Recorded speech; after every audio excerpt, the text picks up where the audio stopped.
Richard Rodgers with a walk-off touchdown. Total disbelief at Ford Field. He may go all the way to the 20 down the right side, and it's Randall Cobb to the 5, to the end zone, to the touchdown. Oh my goodness.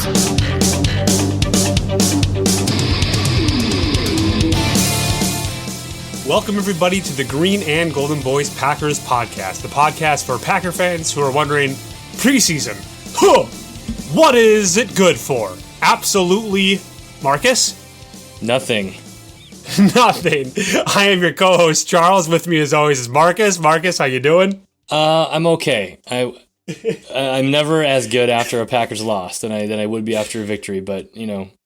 if you'd ask anybody else, the sky is falling, the world is ending, mass hysteria, dogs and cats living together, and times. Yeah, I mean, you know, I don't believe that to be the case, but you know, let's indulge a little bit. I mean, you know, I ask preseason, what is it good for? Because you know, this is the third of four first games of the season that Matt LaFleur's Packers team has come out pretty flat offensively. 2019, we won 10-3 against the Bears. 2020 was the exception to this rule. We won 43-34 in Minnesota. There were no fans there, and I think there were like 4 or 5 times that Aaron got the Vikings to jump off sides with free plays, which was awesome. But then last year is the more memorable of 3-38 loss against the Saints. And then here we go again, another offensive dud. Which leads me to ask the same question again. Preseason, what is it good for, Marcus? It doesn't seem like we're getting what we need out of it to come out excited, you know, and amped and ready to go the first game of the season. I'm not panicked yet, but what's going on? I don't know. I mean, the Vikings didn't play anyone in the preseason, and they looked just fine. You know, they were pretty good on offense, and their defense was obviously held us to 7 points, but. I don't know that I don't think it's a preseason issue. I think it's just mindset preparation, you know, whatever you want to call it. I mean, the offense we knew was going to be a work in progress. Like I didn't expect them to come out and score 31. You know what I mean? I'm a little surprised by the defense. I thought they would have played a little bit better. There seemed to be a lot of, you know, mental mistakes and miscommunications and blown coverages. But yeah, I mean, I don't think it's a preseason issue. I think that the coaching staff just needs to do a better job getting this team prepared. The guys need to execute. And as far as like the energy or getting amped up, I mean, if you can't get amped up for that game, I don't know that you have a pulse. Yeah. And you make a very good point, right? The starters for Minnesota did not start, and they looked better. They didn't look great either at times. That first drive looked amazing, but we didn't see a lot of that, at least in the first half. You know, we kind of stiffened up defensively there a bit until late in the first half. But I guess I'm not asking for us to start Aaron Rodgers all 3 preseason games. It just seems to be something that LaFleur needs to try to identify to get these guys amped. And I don't think it's all on him, but again, 3 out of 4 first games of the season being, you know, on more of the flat side is just kind of at least something to.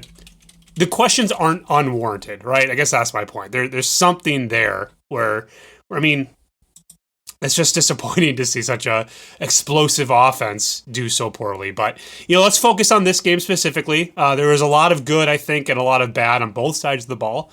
Let's start offensively. You know, what are some good things that you took out of the game against the Vikings that you're encouraged by and maybe surprised by? And what are some of the things that you're kind of disappointed by, again, offensively, that you would like to see changed in weeks to come? Yeah, I mean, I think the first play from scrimmage from our offense was both good and bad. Obviously, Christian Watson dropped a would-be touchdown, went right through his fingers, but it's also promising. I mean, the guy has got serious speed. You know, he kind of blew the top off the defense in the first play, and you know, I think that we're, you know, we saw a little glimpse of what he might be able to do, you know, for the Green Bay Packers offense. But again, the bad was that he didn't execute. He dropped, you know, he dropped the pass. So that's, I think that's kind of a little bit of both. I think the good also was the run game. You know, we had, I think, over 6 yards a carry on average between Dillon and Jones, but they only ran it, I think, 15 times all game, and Jaron Jones only ran it 5 times, I think. So not sure what to make of that. I don't understand if you're having success like that on the ground, why you don't just kind of keep it going. I mean, I get it if we're down by like, 24 or 27 points or something like that, but this game wasn't a blowout, certainly not right away. I mean, barring a couple of plays, this could have been a close game most of the way. And I feel I mean, despite, I think you're right, despite the drop and despite the goal line failure on 4th down, I mean, it wasn't until like the last 2 possessions of the first half where the Vikings added on a touchdown and a field goal. But until that point, to your point, it was 7-0 for most of the first half. And yet we're, especially with a depleted wide receiver room, to kind of get away from that run game seems like a questionable game plan for me, right? Like 15 touches is unacceptable, right? Especially when we know we need to be a balanced team to succeed. Mm-hmm. And especially like probably the first half of the season when your receiving core isn't going to be clicking with Aaron Rodgers. Your top tight end, Robert Tunyon's coming off a knee injury. I mean, he's not going to be 100% probably for a couple weeks. You gotta go with the hot hand. You gotta work with your running backs. We knew that was going to be, their impact on this offense was going to be really important. At least, I should say, especially for the first 2 months of the season until we can kind of get the receiving thing figured out. Speaking of receiving though, too, AJ Dillon, half man, half centaur. He was our leading receiver in this game with 5 catches and 46 yards. Not typical. So that was kind of interesting stat to look at. Yeah, that is interesting, especially considering obviously he's a running back, but more so he's not on the field as much as some of these other guys. In fact, I think Sammy Watkins was on the field for the most snaps, and yet he only had, I think, 4 targets, maybe 3 receptions. But I was surprised you weren't seeing more of Sammy, given that Lazard wasn't in. And given that, the other guys are more rookies and Randall's more of that slot receiver. So were you surprised that we didn't see more of Sammy Watkins? Yeah, I was. And I don't know if that was an execution thing on his part, if he couldn't get open, or if it was a time thing. The offensive line was having, problems with pass blocking all day long and protecting Aaron Rodgers and giving him the amount of time he needs. So yeah, I don't know what the issue was. I thought going into this game he would need to have a big one for us to win this. Whether or not he would have and we would have won, I don't know. But he certainly didn't have a big game here, and I think we need him to be a big part of this offense at least until Watson, Dobbs, and your boy Juwan Winfrey can really kind of come in and make an impact on offense. Hey, that was a big. I think it was a 3rd down reception that he made for like. Was it 15 yards or something like that? I mean, that Winfrey stepped up. He was a late addition. I think when Lazard was officially ruled out, they elevated Winfrey. But offensively, a couple things. Obviously, they got to the backfield. I think there was 4 sacks. I will put 2 of those 4 on Rodgers. Kind of odd, like unlike him holding onto the ball. Weird. That one where he got his knee bent backwards was a very weird play where I was very shocked to see him hold on to the ball that long. But do you think this game is that much different with Bakhtiari and Jenkins starting? I mean, if they're starting and they're at full strength, then yeah, for sure. I mean, I think Rodgers has more time. He feels more comfortable back there. He's not as worried. He can concentrate more on seeing the field and going through his reads. I think. I wonder if maybe those 2 being out had something to do with his mindset too. Just trying to get rid of the football or, just start to scramble when he maybe had a little bit more time than he thought, if that was just kind of getting to him. But yeah, I think for sure if those 2 guys are starting, this could be a different game for sure. I think where their absence was really noticed, and I think truly a pretty critical play moment in the game.